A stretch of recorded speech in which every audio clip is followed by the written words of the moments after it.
Hi everyone, good morning. Welcome to the world of Eco. Last class మనం organisation structure గురించి discuss చేస్తున్నాం బ్రీఫ్గా. SAP organisation స్ట్రక్చర్లో FI, CO and other logistics and other మాడ్యూల్స్ని. అదేవిధంగా ఇప్పుడు మనం ఏదైనా ఒక కంపెనీని మనం స్టార్ట్ చేయాలంటే పర్టికులర్గా ఎస్ఏపిలో కావాల్సినవని ఆల్రెడీ మనం FI, company code, profit centre segment, business area, operating concern, సిఓకి సంబంధించి కంట్రోలింగ్ ఏరియా, ఇవన్నీ చేస్తాం. వీటి గురించి లాస్ట్ క్లాస్లో బ్రీఫ్గా డిస్కస్ చేసాం మనం ఆల్రెడీ. నెక్స్ట్ వీటితో పాటుగా ఇప్పుడు మనం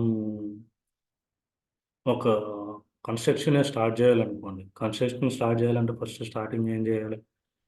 మనం పిల్లర్ వేయడానికి ఒక గొయ్యి నుంచి మనం దానికి కావాల్సిన రా మెటీరియల్ అన్నీ తీసుకొచ్చి దాన్ని పిల్లర్గా రెడీ చేసి నిల్చోబెట్టి దానికి కంకర, గుల్ల, ఇసుక, సిమెంట్ అన్నీ చేసి తర్వాత బిల్డింగ్ అనేది మోల్డింగ్ చేయడానికి యూజ్ అవుతుంది. అదేవిధంగా మనం బిఫోర్ ఎస్ఏపిలోకి ఎంటర్ అవ్వకముందే మనం కంపెనీ 90% క్రియేట్ చేయకపోవచ్చు, కానీ కంపెనీ కోడ్ క్రియేట్ చేస్తాం. కంపెనీ కోడ్ని క్రియేట్ చేసిన తర్వాత ఫస్ట్ స్టార్టింగ్ సెట్టింగ్స్ ఏంటంటే గ్లోబల్ పారామీటర్స్. దీన్ని మనం ప్రీడిఫైన్డ్గా కూడా మనం చెప్పచ్చు. దీంట్లో మనం ఏ ఫైనాన్షియల్ ఇయర్లో మనం బిజినెస్ స్టార్ట్ చేస్తున్నాము, ఏ ఫైనాన్షియల్ ఇయర్, అది ఫిజికల్ ఇయరా లేదంటే మనం ఇయర్ డిపెండెంట్, అవన్నీ ప్రీవియస్ క్లాసెస్లో డిస్కస్ చేద్దాం. ఫస్ట్గా వాట్ ఈజ్ వాట్ అనేది మనం క్రియేట్ చేయాలనేది ఫస్ట్గా డిస్కస్ చేద్దాం. First one physical year create చేయాలి. ఫిజికల్ ఇయర్ని తీసుకెళ్ళి కంపెనీ కోడ్కి అసైన్ చేయాలి. అదేవిధంగా పోస్టింగ్ పీరియడ్ వేరియంట్ మనం పోస్ట్ చేస్తూ ఉంటాం కదా ఎంట్రీస్ని. ఆ ఎంట్రీస్ని మనం పోస్టింగ్ పీరియడ్స్ని మనం ఏ ఇయర్లో అయినా కానీ మనకు 12 నెలలు అనేది కంపల్సరీ ఉంటుంది కదా, 12 మంత్స్. 12 మంత్స్తో పాటు ఇయర్ ఎండింగ్ పోస్టింగ్స్ లేదంటే ఏదైనా మిస్సింగ్ అయ్యేటివన్నీ మనం మళ్ళీ వేరే ఇయర్లో మనం పోస్ట్ చేయడానికి ప్రాబ్లం కదా, వేరే ఫిజికల్ ఇయర్లో పోస్ట్ చేయడానికి ప్రాబ్లం అవుతుందని మనం 12 మంత్స్తో పాటు అనదర్గా స్పెషల్ పీరియడ్స్ అని ఒక 4 క్రియేట్ చేసుకుంటాం అనమాట ముందే. ఒకవేళ మన ఈ ఇయర్ ఇది ఏప్రిల్ టు మార్చ్ అనుకోండి. ఇప్పుడు ఏప్రిల్తో స్టార్ట్ అయ్యి నెక్స్ట్ ఈ మార్చ్ లాస్ట్ ఏప్రిల్తో స్టార్ట్ చేయి, ఈ ఇయర్ మార్చ్తో మన ఫైనాన్షియల్ ఇయర్ క్లోజ్ అయింది అనుకోండి. మనం బై మిస్టేక్లో మనం జనవరిలో ఏడదో ఫిబ్రవరిలో ఏడదో మనం 1 or 2 ఎంట్రీస్ మిస్ అయినాయి అనుకోండి, మనకు ఫైనల్గా బ్యాలెన్స్ షీట్ అనేది టాలీ కాకుండా ఏ లాసో లేదంటే ఏ ప్రాఫిట్ ఎక్కువ చూపిస్తుంది, ఎక్కడ ఎంట్రీ మిస్ అయింది, అవన్నీ అనలైజ్ చేసుకొని మనం దాన్ని మళ్ళీ మనం అయిపోయిన మంత్లో మనం ట్రాన్సాక్షన్ జరిగిన దాన్ని మళ్ళీ మనం రివర్స్లో వచ్చి మళ్ళీ దాన్ని ఎడిట్ చేసాం అనుకోండి. ఇప్పుడు మిస్టేక్లో యాక్చువల్గా డిసెంబర్లో ఏదైనా ఒక రాంగ్ అయిందనుకోండి, ఆ రాంగ్ అయిన దాన్ని మనం ఎప్పుడు మార్చిలో లేదంటే ఏప్రిల్లో మార్చి ఎండింగ్లో క్లోజింగ్లో మనం కనుక్కున్నాము. ఓకే, ఈ ప్రాఫిట్ లాస్ ఎక్కడో మిస్టేక్ అయిందనేసి చూసుకుంటాం. ఎవరి మంత్ ఎండింగ్ యాక్టివిటీస్ చేస్తుంటాం. బై మిస్టేక్లో ఏదైనా రిటర్న్స్ కానీ అలాంటివి ఏదైనా చేయకపోయినా లేదంటే ఏదైనా ఎక్స్ట్రా ఎంట్రీ అయిపోయినా అవన్నీ టాలీ చేసుకోవడానికి మనం ఫస్ట్ డిసెంబర్ నెలలోకి మళ్ళీ రిటర్న్ వెళ్ళి డిసెంబర్ నెలలో మనం చేంజెస్ చేస్తాం అనుకో.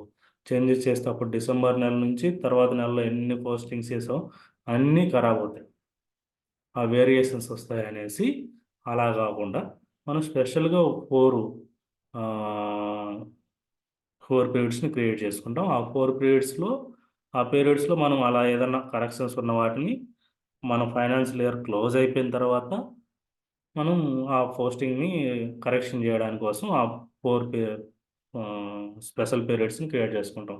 ఓవరాల్గా 12 పీరియడ్స్, దాంతోపాటు ఒక 4 స్పెషల్ పీరియడ్స్ని క్రియేట్ చేసుకొని అందులో పోస్ట్ చేసుకోవడానికి ఈ పోస్టింగ్ పీరియడ్ వేరియంట్ని మనం యూజ్ చేసి దాన్ని కంపెనీ కోడ్కి అసైన్ చేసుకొని చేస్తాం అనమాట.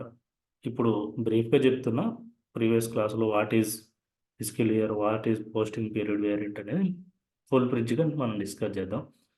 అదేవిధంగా chart of accounts, very very important topic ఇది. Chart of accounts, chart of అకౌంట్స్ని మనం 3 విధాలుగా డివైడ్ చేస్తాం. Operational chart of accounts, group chart of account, country specific chart of account. Operational chart of account అంటే వీటి గురించి ఫుల్ ఫ్రిడ్జ్గా మనం క్లాస్ వచ్చినప్పుడు డిస్కస్ చేద్దాం. వీటిని కంపెనీ కోడ్కి అసైన్ చేసి ఎలా చేస్తాం ఏంటి అనేది మనం క్లాస్లో డిస్కస్ చేస్తూ చెప్తాను ఓవరాల్గా. అదేవిధంగా అకౌంట్ గ్రూప్ని క్రియేట్ చేయాలి, అకౌంట్ గ్రూప్ని క్రియేట్ చేసుకోవాలి. దాని తర్వాత ఫీల్డ్ స్టేటస్ వేరియంట్ని క్రియేట్ చేయాలి. డాక్యుమెంట్ టైప్ని క్రియేట్ చేయాలి. ఇందులోనే మనం అది అంటే అది వెండర్కి సంబంధించిందా లేదా కస్టమర్కి సంబంధించిందా, అది ఏంటి అనేది మనం ఇక్కడ ఏ డాక్యుమెంట్ అనేది మనం ఈ డాక్యుమెంట్ టైప్లో మనం డిస్కస్ చేద్దాం.